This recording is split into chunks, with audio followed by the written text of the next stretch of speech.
नमस्कार विद्यार्थी मित्रांनो, मी गायत्री तुम्हा सगळ्यांचं मनापासून स्वागत करते आपल्या सेशन मध्ये। तर विद्यार्थी मित्रांनो, तुम्हा सगळ्यांना थंबनेल वरून माहिती पडलं असेल आजचं नेमकं सेशन कशाबद्दल आहे। तर आज आपण बघणार आहोत निवडणुका 2026 विधानसभा निवडणुका 2026 ज्या 5 ठिकाणी झालेल्या आहेत त्याबद्दल काही अपडेट्स आहेत आणि ज्यावर तुम्हाला प्रश्न सुद्धा पेपरला विचारला जाऊ शकतो। येणाऱ्या समोरच्या ज्या एक्झाम्स होणार आहेत त्यामध्ये यावर प्रश्न 100% असू शकतात। तर अशा गोष्टी आपण बघणार आहोत। चला करायची मग सुरुवात। खूप तुम्हाला ऑडिओ आणि व्हिडिओ बोथ क्लिअर असेल, ठीक आहे।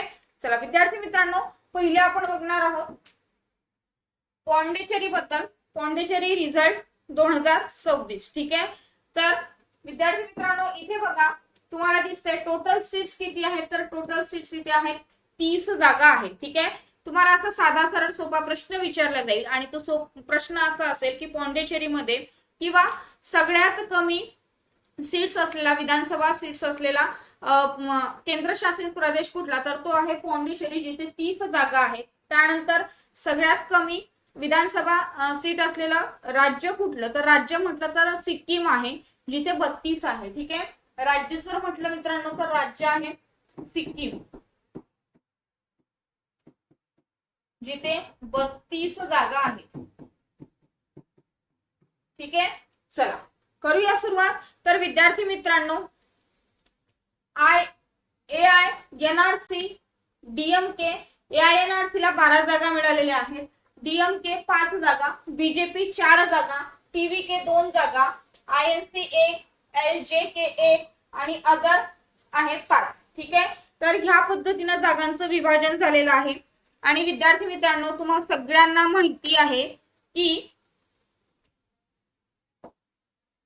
इथे मी तुम्हाला सगळ्यांना काय दिलेले आहे, ज्या काही पार्टीज आहेत त्या पार्टीचे लॉंग फॉर्म दिलेले आहेत। आता तुम्ही मागे म्हणणार मॅडम इथे आम्हाला सांगितले नाही तुम्ही लॉंग फॉर्म, फक्त तुम्ही वाचून दाखवलं, बरोबर ना। तर तुमच्यासाठी एक सोयीस्कर भाग म्हणून काय केलेलं आहे, इथे सगळ्या लॉंग फॉर्म टाकलेले आहेत, डिटेल मध्ये पार्टी टाकल्या आणि त्या पार्टीला किती जागा मिळाल्या आहेत, ठीक आहे, किती जागा त्यांनी जिंकलेल्या आहेत हे आपण या स्लाइडवर टाकलेलं आहे। तर विद्यार्थी मित्रांनो, महत्वाचा पार्ट काय आहे, तर यामध्ये महत्वाचा पार्ट हा आहे, तुमच्या परीक्षेच्या दृष्टीनं महत्वाचा असलेला पार्ट हा आहे। हा बघा, निकाल एन रंगास्वामी यांच्या नेतृत्वाखाली ऑल इंडिया एनआर काँग्रेस ज्यालाच एआयएनआरसी आणि भाजप बीजेपी आघाडीने म्हणजे एनडीए माहितीये ना दोघांचं हे आहे, एनडीए सत्ता राखली आहे। मुख्य कामगिरी एआयएनआरसी ला स्पष्ट बहुमत मिळालेलं आहे, ही गोष्ट सगळ्यात महत्वाची। एआयएनआरसी ला काय मिळालेलं आहे, स्पष्ट बहुमत मिळालेलं आहे आणि त्यांनी 30 पैकी बहुतांश जागांवर विजय मिळवला। एआयएनआरसीच्या जागा किती एकूण 12, बीजेपीने किती जागा जिंकल्या 4 जागा। विरोधक काँग्रेस आणि डीएमके यांच्या आघाडीला या निवडणुकीत पराभवाचा सामना करावा लागलेला आहे आणि सरकार मुख्यमंत्री एन रंगास्वामी हे चौथ्यांदा सत्ता राखण्यात यशस्वी झाले आहेत, ठीक आहे। हा पॉइंट एक महत्वाचा आहे तुमच्या exam point of view, clear आहे। चला ज्या ज्या गोष्टीला अंडरलाईन केलंय सर्कल केलंय ते जास्त महत्वाचं आहे आणि तेच तुम्हाला परीक्षेमध्ये विचारलं जाऊ शकतं।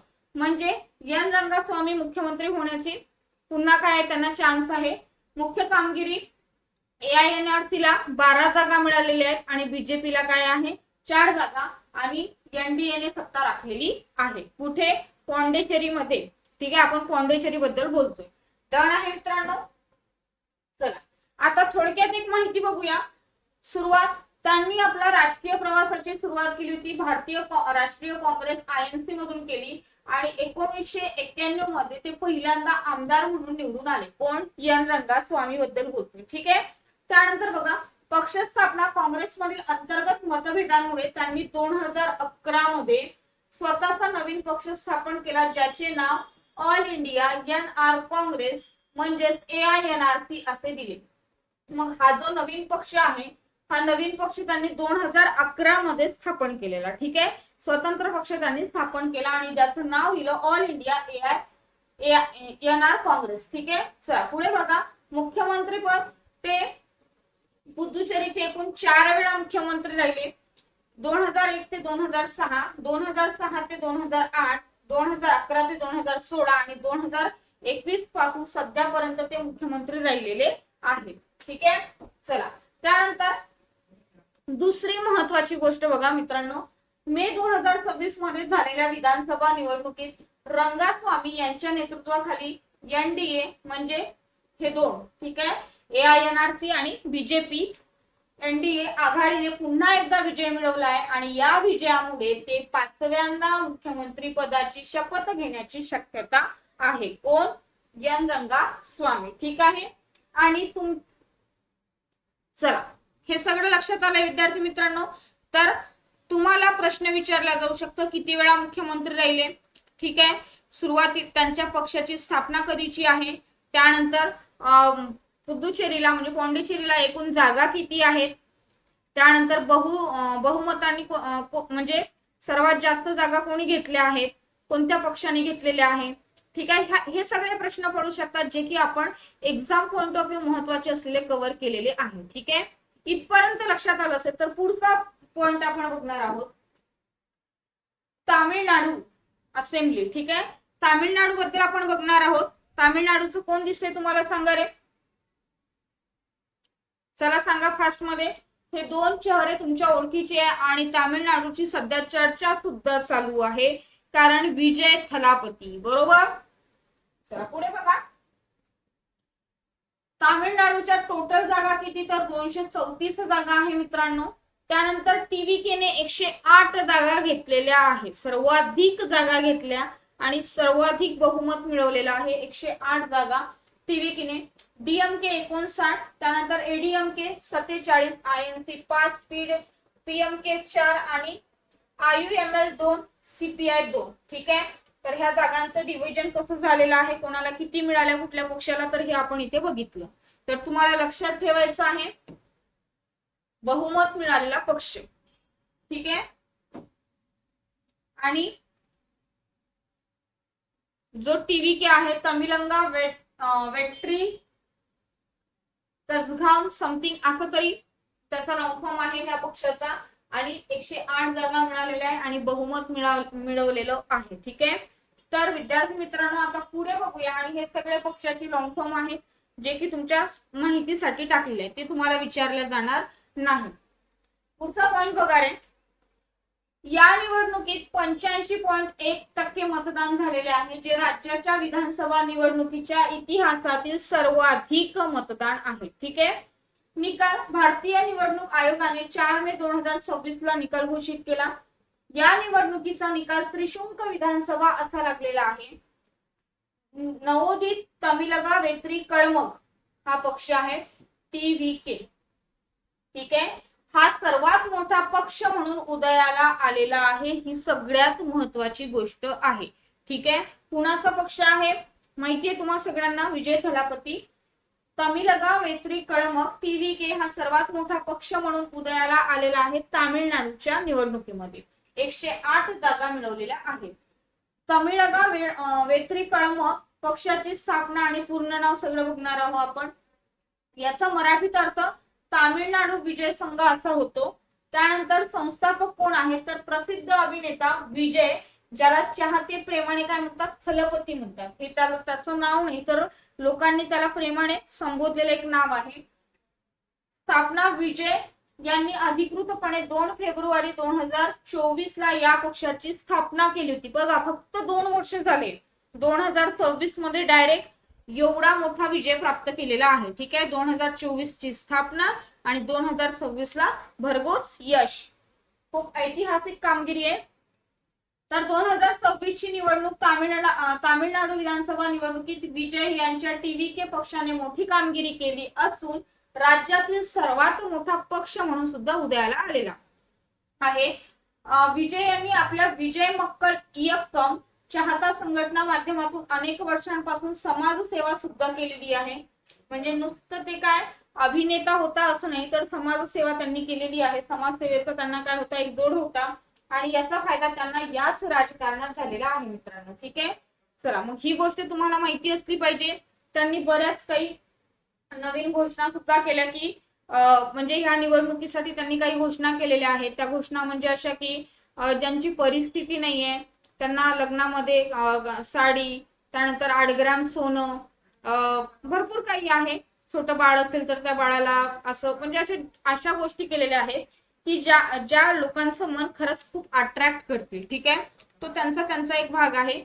पण विजय मिळवला आणि बहुमतांनी मिळवला तो जास्त महत्वाचा. पुढे बघा 2026 ची हे झालंय. चला, केरला असेंब्ली इलेक्शन 2026. ओके, तर इथे बघा विद्यार्थी मित्रांनो, INC 63, बाकी तुम्हाला सगळे दिसत आहे. आणि सगळ्यात जास्त कोण आहे तर INC आहे. केरळच्या एकूण जागा किती तर 140 जागा आहेत. लक्षात असलं पाहिजे, केरळच्या एकूण जागा किती 140 आणि INC ला मिळालेल्या आहेत 63 जागा. बहुमत आहे INC चे, ठीक आहे. चला, INC म्हणजे काय तर तुम्हाला सगळ्यांना माहिती आहे, इंडियन नॅशनल काँग्रेस 63, बाकी सगळे काय आहे कमी आहे, ठीक आहे. म्हणजे इथे कोणाची सत्ता असणार आहे. चला, केरळ विधानसभा निवडणूक 2026 चे अधिकृत निकाल जो आहे, यामध्ये काँग्रेस प्रणित UDF आघाडीने 102 जागा जिंकत मोठा विजय मिळवला आहे. आणि या निकालामुळे केरळमध्ये 10 वर्षानंतर सत्तांतर झाले असून डाव्यांच्या LDF आघाडीचा पराभव झालेला आहे, ठीक आहे. चला, विद्यमान मुख्यमंत्री पिनराई विजयन यांचा पराभव झालेला आहे. कोणाचा पराभव झाला? पिनराई विजयन यांचा पराभव झाला. जे आतापर्यंत केरळचे मुख्यमंत्री होते त्यांचा पराभव झालेला आहे. आणि कोण आलं काँग्रेसकडून मुख्यमंत्री पदासाठी? VD सतीशन, KC वेणुगोपाल आणि शशी थरूर यांच्या नावांची चर्चा सुरू आहे. या 3 नावांची चर्चा चालू आहे मित्रांनो, ठीक आहे. तर या तिघांपैकी कोण होईल लवकरच माहिती पडेल. पुढे बघा, आसाम इलेक्शन रिझल्ट बघणार आहोत आता आपण. आसामचं पण माहिती असलं पाहिजे. या आधीचे कोण होते आसामचे? हेमंत बिस्वा शर्मा, करेक्ट आहे ना. आसामचं कोण होतं? हेमंत बिस्वा शर्मा होतं. हेमंत बिस्वा शर्माच्या आधी कोण होतं तर विद्यार्थी मित्रांनो, आसाम मध्ये टोटल जागा किती आहेत तर 126 जागा आहे आसाम मध्ये. BJP 82, INC 19. पुढे दिसत तुम्हाला कमीच आहे, म्हणजे सगळ्यात जास्त टॉपला कोण आहे? BJP आहे, ठीक आहे. BJP 82 जागा आहे. इथे दिसतंय तुम्हाला, तेच आहे सगळ्यांचे लॉंग फॉर्म आणि किती जागा मिळवले ते सांगितलं आहे. भारतीय जनता पार्टी BJP 82 जागा. तर विद्यार्थी मित्रांनो, NDA, BJP, AGP आणि UPPL या तिघांचं मिळून किती आहे? 102 जागा आहे, ठीक आहे. आणि भारतीय जनता पार्टीच्या 82, बहुमताचा आकडा 64, इंडियन नॅशनल काँग्रेस 19 आणि इतर जे आहेत त्या 25 जागा आहेत. महत्वाचे, हेमंत बिस्वा शर्मा आणि जालुकबारी मतदारसंघातून 89,000 पेक्षा जास्त मतांनी विजयी झालेले आहेत, ठीक आहे. हेमंत बिस्वा शर्मा 89,000 पेक्षा जास्त मतांनी विजयी झालेले आहे. बिदीच्या नियोगल्यांनी हरवलं आहे आणि टोटल 89,434 मत आहेत. किती? 89,434 मत. क्लिअर? एवढ्या मतांनी काय केलेलं आहे? पराभव केलाय. हेमंत बिस्वा शर्माची टोटल मत किती आहे तर विद्यार्थी मित्रांनो माहिती असलं पाहिजे, हे काही विचारत नाही पण तुमच्या माहितीसाठी म्हणून सांगते. तर 1,27,151 समथिंग आहे. एकदा चेक करून घ्या. तर एवढे मत त्यांना मिळालेले आहे, ठीक आहे. चला, म्हणजे पुन्हा एकदा हेमंत बिस्वा शर्मा काय होणार आहे? मुख्यमंत्री म्हणून शपथ घेतील आसामचे, ठीक आहे. हेमंत बिस्वा शर्मा या आधी पण होते आणि आता पण, म्हणजे 15वे आणि 16वे. हेमंत बिस्वा शर्मा 15वे मुख्यमंत्री होते आणि 16वे पण हेच असतील. या आधी कोण होतं सांगू शकता का रे? या आधी कोण होतं तर हेमंत बिस्वा शर्मा यांच्या आधी सर्वानंद सोनोवाल होते. यांच्या आधी कोण होते? सर्वानंद सोनोवाल.